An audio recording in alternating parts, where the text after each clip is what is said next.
मद्रास देश में एक धर्मात्मा सभी प्राणियों के हित में तत्पर रहने वाला, राजधानी तथा राज्य में रहने वाली प्रजाओं को प्रिय अश्वपति नामक राजा था, जो कि क्षमाशील, संतान रहित, सत्यवादी और इंद्रियों को वश में रखने वाला था।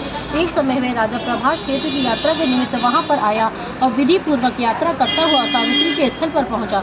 वहां पर उस राजा ने अपनी रानी के साथ इस व्रत को किया, जो सावित्री के नाम से प्रसिद्ध सभी प्रकार की कामनाओं को पूर्ण करने वाला है। इस मंत्र की साक्षात मूर्ति बनकर स्थित श्री ब्रह्मा जी की प्रिया सावित्री देवी उस राजा पर प्रसन्न हुई। कमंडलू को धारण करने वाली वह सावित्री देवी दर्शन देने के बाद पुनः अदृश्य हो गई और बहुत दिनों के बाद उसी राजा के यहाँ देवी के समान रूप वाली कन्या के रूप में उत्पन्न हुई। सावित्री की प्रसन्नता से प्राप्त तथा सावित्री की पूजा करने के बाद हुई। अतः राजा ने ब्राह्मणों की आज्ञा से अपनी उस कन्या का नाम भी सावित्री रखा।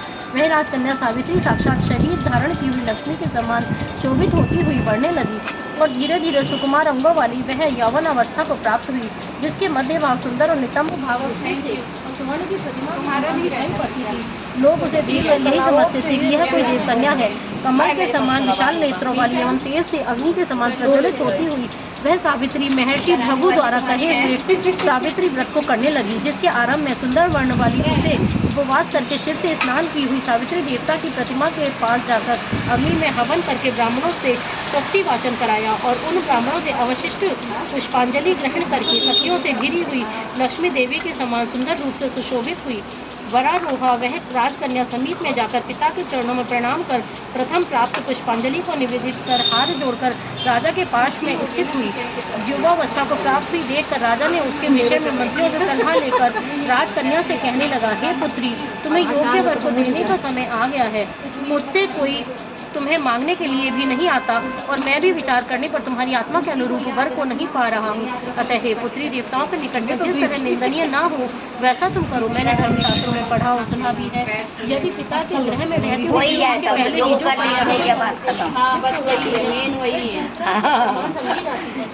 मैं वीडियो अपनी मम्मी को भेज दूंगी यूट्यूब पर। कितने बार सब देखते ना, फिर जो करते रहते हैं हम भी वही कर लेते हैं। याद नहीं रहते। मंत्रियों के साथ शीघ्र जाओ और मेरी बात को मानो। इसके बाद जैसा कहते हैं वैसा ही होगा।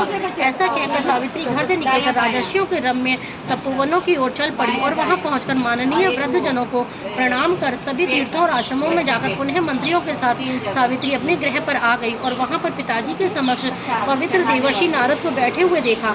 आसन पर बैठे हुए नारद जी को प्रणाम कर मुस्कुराती हुई जिस कार्य के लिए वन में गई थी सारी कथाएं उनसे कहने लगी।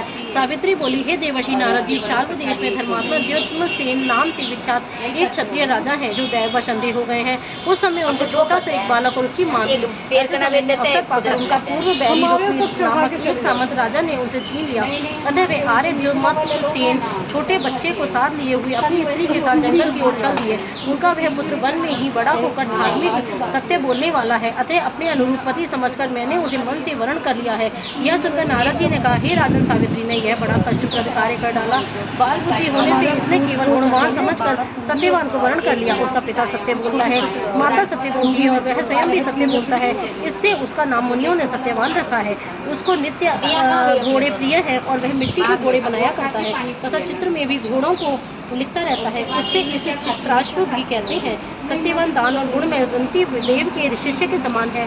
ब्राह्मणों की रक्षा करने वाला और सत्यवादी तथा औशीन शिवी के समान है। वह याति के समान उदार चंद्रमा के समान देखने में प्रिय लगने वाला, रूप में दूसरे अश्विनी कुमार के समान तथा द्युम्नसेन के समान बलवान है, किंतु उसमें केवल यही एक दोष है, दूसरा कोई नहीं, कि सत्यवान आज से ठीक 1 वर्ष पर क्षीणायु हो जाने से देह त्याग कर देगा।